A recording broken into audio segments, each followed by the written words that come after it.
Ever wondered why this plant looks like it's covered in flowers all the time? Well, most of what you're seeing aren't actually flowers.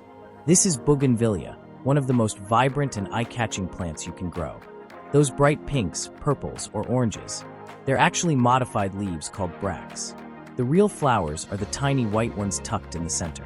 If you want yours to look like this, there's one rule: give it as much sun as possible. This plant thrives in full, direct sunlight and won't perform well in the shade. When it comes to watering, less is more. Let the soil dry out between watering. Too much water will give you lots of green leaves, but very little color. Make sure it's planted in well-draining soil, because Bougainvillea does not like sitting in wet conditions. With the right care, it can grow fast, climb walls and fences, and put on a non-stop display of color. Just remember, don't overwater it, don't keep it in the shade, and don't baby it too much. A little stress actually helps it bloom better.